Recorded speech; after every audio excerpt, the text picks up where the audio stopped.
Exposição em 1 Timóteo 2, de 1 a 3. Quarta Igreja Presbiteriana de Boa Vista. Culto nos lares. Ainda não foi dessa vez que voltamos às atividades normais e, por decisão do Conselho Local, atendendo às recomendações das autoridades locais e federais, nossos encontros presenciais seguem suspensos.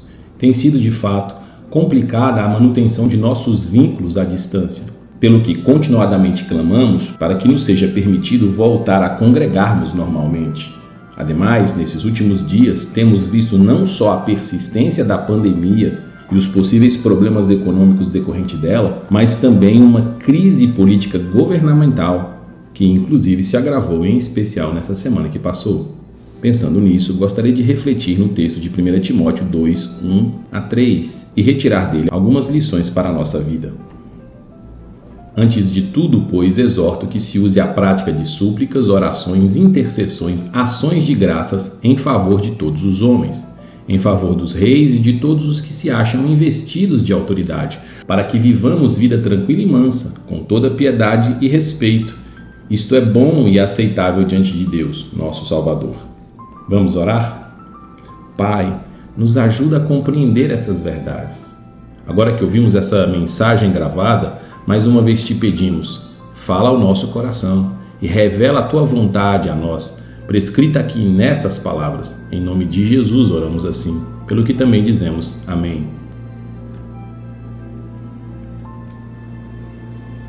A primeira coisa que devemos observar acerca deste texto é que ele faz parte de uma carta destinada a um jovem pastor, seu tutor, o apóstolo Paulo.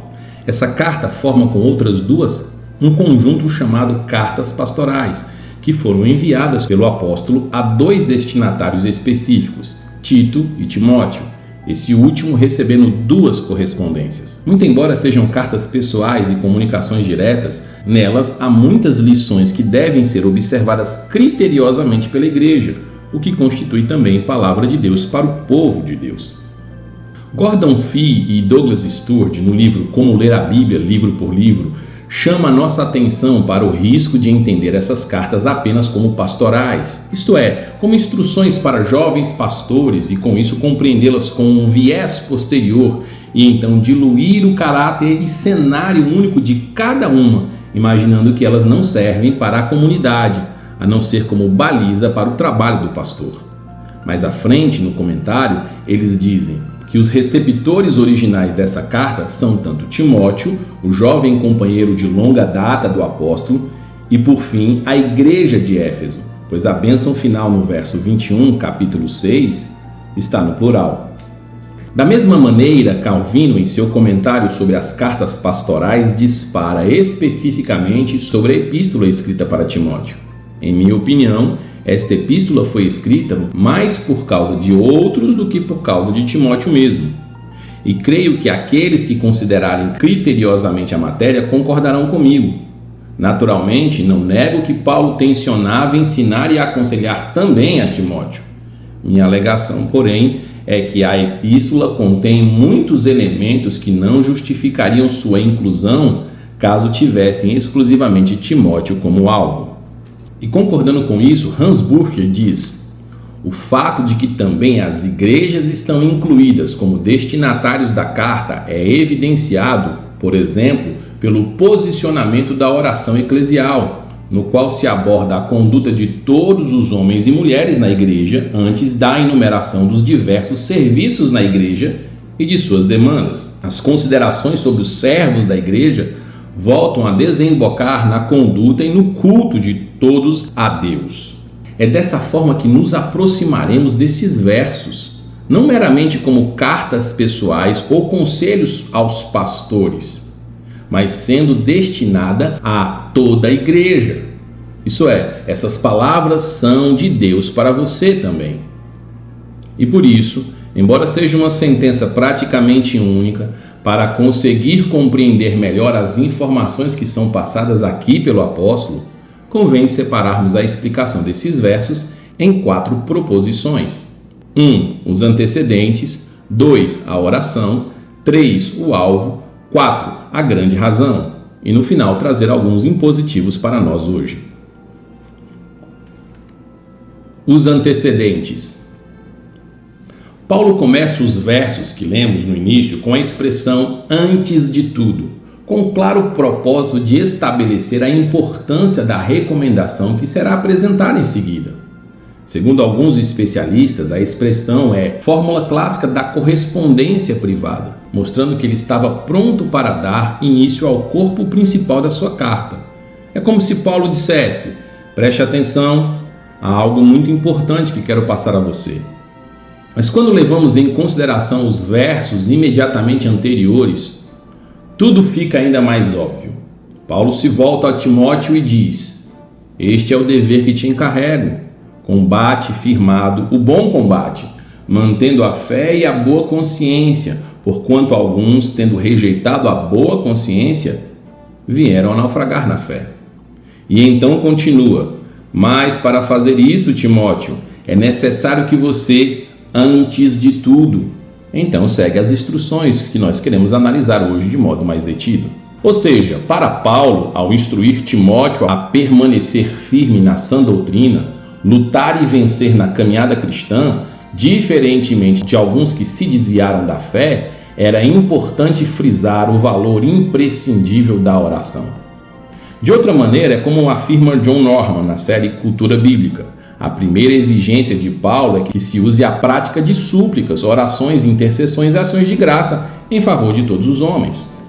Mas aqui, num parêntese, é importante destacar: praticamente todos os comentaristas consultados afirmam, de um modo ou de outro, que a disciplina espiritual indicada pelo apóstolo ao jovem pastor Timóteo é melhor compreendida como um chamado à oração pública. Ou seja, a exortação está relacionada a um ato litúrgico, cultico, a oração da e na igreja. Talvez isso fique claro pelo uso do plural nos termos, no original grego, que pode nos escapar com a tradução da versão que usamos. Enfim, não simplesmente Timóteo deveria fazer orações, mas ele deveria usar esse expediente com a igreja, admoestá-la a interceder e tornar isso uma prática, usada frequentemente na igreja. Veja o verso 8: os homens devem orar. Não é por outra razão que Henry, comentando sobre esse trecho, diz: nosso dever como cristãos está resumido em duas palavras: piedade, isso é, a justa adoração a Deus, e honestidade, uma boa conduta para com todos os homens. E Calvino sugere: os exercícios religiosos que o apóstolo aqui ordena fortalecem e mantêm em nós o culto sincero e o temor de Deus. E por fim, novamente, Fee e Stuart concluem: a isso se seguem instruções sobre o devido decoro na oração comunitária, quando homens levantam as mãos em oração, e que as mulheres não se vistam de forma sedutora, em especial no culto, mas se vistam de boas obras. Ou seja, o apóstolo instrui Timóteo a orar e também a conduzir a igreja a orar, como primeira ação tomada frente a qualquer crise que se vê envolvido. Mas só faz sentido afirmar a importância e validade desse clamor comunitário quando ele é feito sinceramente pela comunidade. E comunidade começa em cada um, o que nos faz entender esse chamado geral também individualmente para cada cristão. Enfim, não é justo ver apenas a intercessão litúrgica como o alvo pretendido na recomendação de Paulo. Embora seja uma exortação a fazer das súplicas uma atividade da igreja, ele não está estabelecendo isso nem como um elemento de culto e nem dando valor ao ritual em si. Entretanto, essa oração tem contornos bem específicos e claros. Isso nos leva ao segundo tópico: a oração. Embora súplicas, orações, intercessões e ações de graça não representem 4 tipos especialmente diversos de clamor a Deus, F.F. Bruce lembra que essas palavras sugerem diferentes aspectos da oração. Mas antes se deve compreender que essa repetição ou uso de sinônimos é um indicativo da importância das súplicas, um jeito de chamar a atenção, o que por fim estabelece a responsabilidade de uma rigorosa agenda desse exercício espiritual da oração comunitária e até pública. Hans Burke oferece-nos um panorama interessante sobre os 4 termos usados por Paulo, não sem antes reforçar a ideia que as distinções acrescentam ênfase. Suplicar, de carecer, ter necessidade. O sentimento da carência muitas vezes é motivo para orar. A aflição ensina a orar não é uma descoberta equivocada, desde que a aflição não seja a única que ensine a orar. Determinado motivo, um fardo que pesa, impele a oração de súplica. É assim que Paulo suplica pelos judeus, por Timóteo, pelos cristãos em Tessalônica. Ele pede para que possa reencontrá-los e ajudá-los.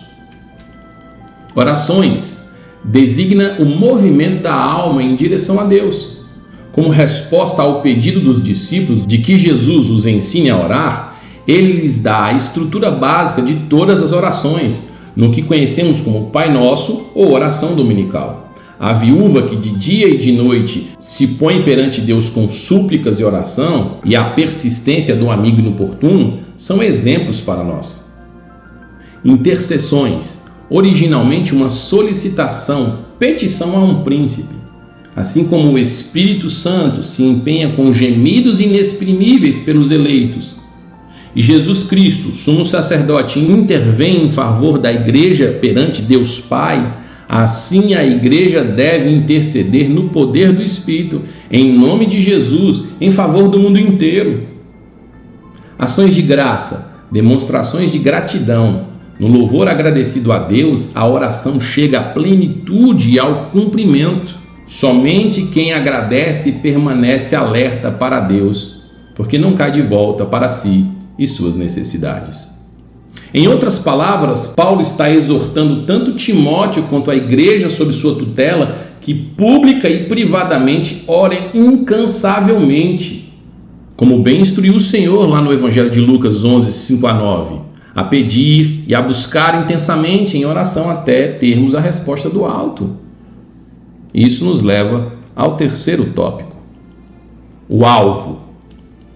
Pelo que devemos orar? Parece certo concordar com a maioria dos comentaristas que, ao frisarem nestes versos a universalidade da graça, como base para a oração pela salvação da humanidade, e por que não até um clamor pela evangelização e conversão de todos, desde que nos lembremos que há muitas outras passagens que tratam desse tema e que não devemos ser rápidos em afirmar uma livre e sincera oferta do Evangelho a todos os homens. Mas é preciso deixar claro que as orações públicas e comunitárias aqui não se resumem a interceder pela humanidade no sentido de evangelização ou de conversões, tema que a rigor nem aparece aqui. Nesse trecho, Paulo está dando instruções específicas a Timóteo acerca de orações em favor da humanidade, qualquer que seja a situação específica. E mais, observe, se voltarmos no texto e conectarmos os versos lidos inicialmente com a temática imediatamente anterior, ampliando as correlações, obteremos melhor noção do que tratam esses versos. Se não, vejamos. Nos versos 3 e 4 do capítulo 1, Paulo afirma que Timóteo permaneceu em Éfeso para instruir alguns cristãos sobre o erro com a introdução de doutrinas e costumes inapropriados dentro da Igreja de Cristo. No verso 8, ele fala positivamente da lei, insistindo num uso legítimo dela, o que sugere que alguns desses que deveriam ser o alvo das instruções de Timóteo, a pedido de Paulo, eram legalistas e judaizantes.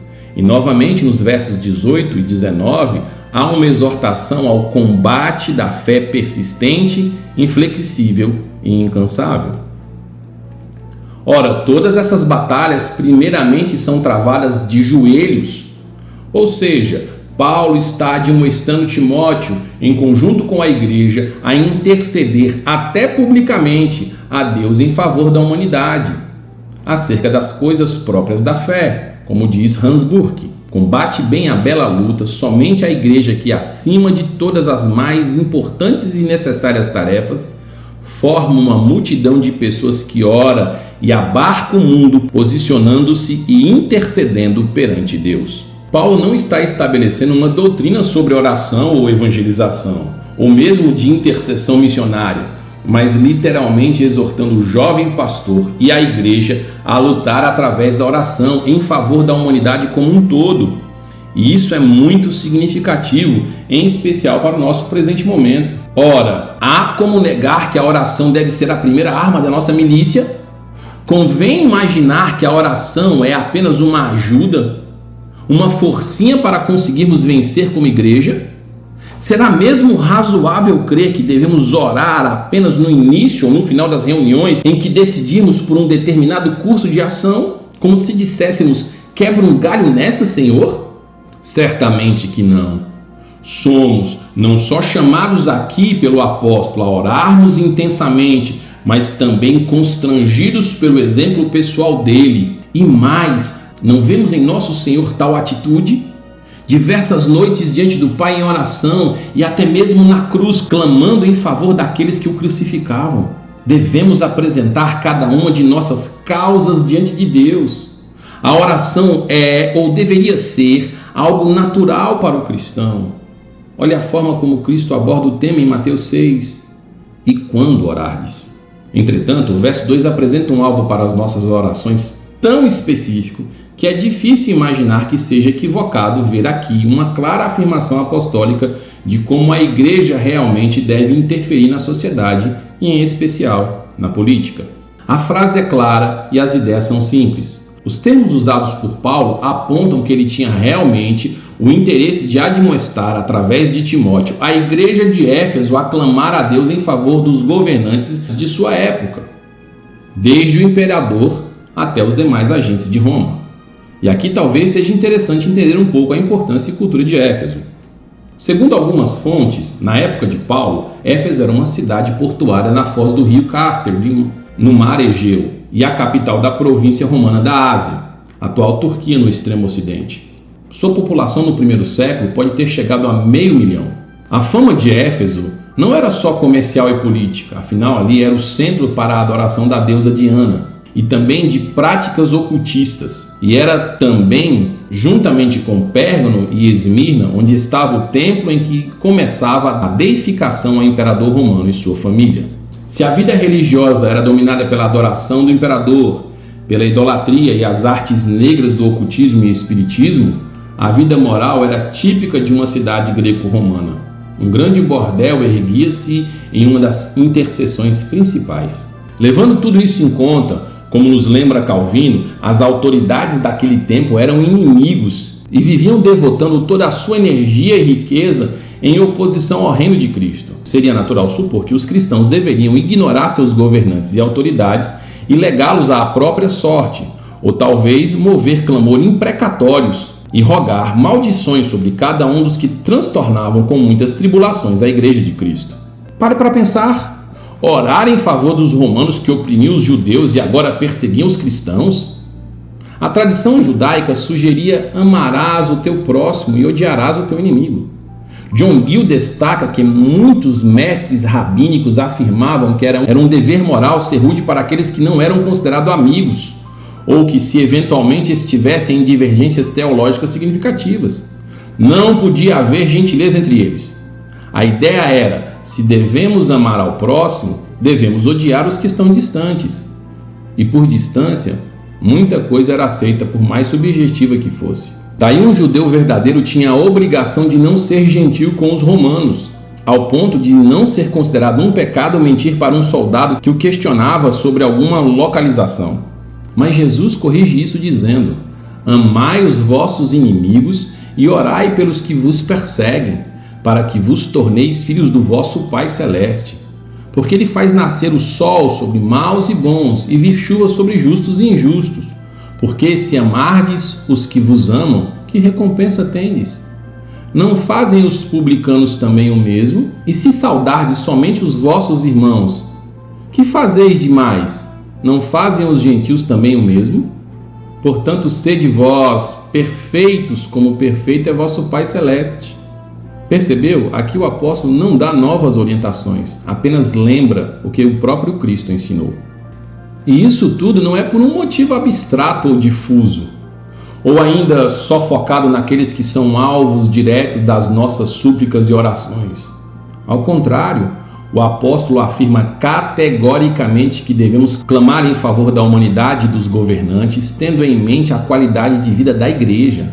Veja no final do verso 2. quando o apóstolo diz que devemos também orar pelas autoridades para que nós vivamos vidas tranquilas e mansas, com toda piedade e respeito. Oramos para que nós tenhamos como viver de modo digno, pacífico, reverente e bom. Devemos insistir diante de Deus, pedindo a estabilidade para a sociedade, quer nas idas e vindas corriqueiras do comércio ou das praças, da vida de um homem comum, de qualquer um, quer das agitações políticas dos poderes e autoridades. É assim que a igreja interfere no mundo. Calvino continua nos lembrando: visto que Deus designou autoridades e príncipes para a preservação do gênero humano, e por mais que fracassem na execução da designação divina, não devemos, por tal motivo, cessar de ter prazer naquilo que pertence a Deus e desejar que seja preservado. E concluindo, eis a razão porque os crentes em qualquer país em que vivam devem obedecer às leis e ao comando das autoridades. Assim, vemos que fazia muito sentido que nessa cidade a igreja levasse em oração ao Senhor todo o Império Romano, inclusive clamando que Deus livrasse todos das garras do maligno. Mas se ainda persiste dúvida sobre a intenção divina eventualmente revelada aqui que valide ou a salvação hipotética ou a salvação universal, ou ainda de algum modo certa intenção não concretizada da parte de Deus em salvar todos, por qualquer razão que essas ideias persistam, é importante chegarmos ao quarto tópico: a grande razão. No verso 3, Paulo esclarece que orar em favor de toda a humanidade, bem como suplicar e até agradecer pelas autoridades, é bom e aceitável diante de Deus. Com isso, o apóstolo arremata que devemos proceder assim tão somente porque isso é agradável a Deus, que é o nosso Salvador. ênfase no nosso. O termo traduzido por aceitável só aparece nessa epístola a Timóteo. Entretanto, tem a mesma raiz de agradável, e esses termos estão de algum modo ligados aos sacrifícios e ofertas, carregam em si um sentido religioso e cerimonial, dando suporte que a intercessão da igreja é recebida por Deus acima de tudo como oferta e adoração. Ou seja, a razão maior para essa disposição súplice é que, de algum modo, isso é o que Deus espera que cada um dos seus filhos faça. Quer seja por refletir a graça e a misericórdia divina em nos alcançar sendo ainda inimigos de Deus, quer seja porque há muitos dos filhos de Deus que ainda estão distantes da mesa do Senhor, ou ainda como um mero freio providencial à degradação do mundo, lembrando que somos chamados a ser sal e luz, e que os dias terríveis são abreviados por nossa causa. Entretanto, se é natural acrescentar o verso 4 como que dando sentido à frase em tela, e assim entendermos que o nosso Deus é Salvador, desejoso que todos sejam salvos e que tenham pleno conhecimento, mais uma vez F.F. Bruce nos ajuda a compreender a passagem, ao dizer: o verso 4 não pode ser forçado a apoiar um universalismo numérico. A expressão todos os homens nos mostra que a salvação é para todos, assim como no verso 1, a frase indica que se deve fazer oração por todos, isso é, sem distinção. E aqui, para compreendermos com exatidão essas palavras, basta-nos a excelente explicação de John Owen por quem Cristo morreu. Com a expressão todos os homens, Paulo nessa passagem está se referindo a todas as espécies de homens que vivem nesses dias da pregação do Evangelho. Os meios da graça e os limites da igreja são agora estendidos ao mundo todo. Portanto, oramos por todas as espécies de pessoas. Compare os versos 1 e 2. Reis e por todos os que estão em eminência, pois o Senhor agora salvará todas as espécies de pessoas, e não os judeus somente. O que resta provado é que Deus não mais tem um povo que é alvo de sua benevolência, mas antes é a vontade de Deus que de todos os tipos de pessoa, alguns sejam salvos, chegando ao conhecimento da verdade. E não é por qualquer outra razão para além disso, apenas a manifestação de sua vontade, que sempre é plenamente cumprida. Eis o mistério de Cristo, o qual em outras gerações não foi dado a conhecer aos filhos dos homens, como agora foi revelado aos seus santos apóstolos e profetas, no Espírito, a saber que os gentios são co-herdeiros membros do mesmo corpo e coparticipantes da promessa em Cristo Jesus por meio do Evangelho. Como bem aponta certo comentarista, provavelmente uma doutrina herética judaico-gnóstica presente em Éfeso sugeria a salvação restrita a uma raça particular ou certa classe de pessoas. E assim Paulo aponta para o caráter e a vontade de Deus como sendo o único salvador possível de todos e qualquer um. Há de fato uma unidade religiosa entre todos os homens. Nós estamos sob o domínio do único Deus, que em sua provisão enviou Cristo Jesus como o único mediador entre ele e toda a raça humana. Assim temos a única saída para nós, solos Cristos. De um outro modo, esse texto apresenta a exclusividade de Cristo como Redentor da humanidade. Não obstante, saibamos que nem todos os membros da humanidade serão individualmente salvos. Por isso temos nestes versos uma grande recomendação. Devemos clamar a Deus insistentemente em favor de toda a humanidade. Na verdade, não é uma sugestão, nem mesmo um pedido, mas claramente uma exortação apostólica para a igreja e seus líderes. Deus deseja que sejamos profícuos em nossas súplicas, quer seja por ilustres desconhecidos, nossos parentes ou pelo presidente da nação.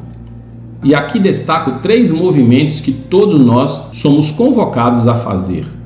Orar incansavelmente por todos os que estão de alguma forma perto de nós, para que lhes brilhe a luz do Evangelho. Conduzir a igreja a suplicar conjuntamente por toda e cada causa justa e digna da humanidade. Clamar ao Senhor particular e comunitariamente, seja de modo simples ou formal, em favor das autoridades. Ore comigo outra vez. Senhor, aplica ao nosso coração essas verdades. Dá-nos entendimento e coragem. Em nome de Cristo que te pedimos isso. Amém.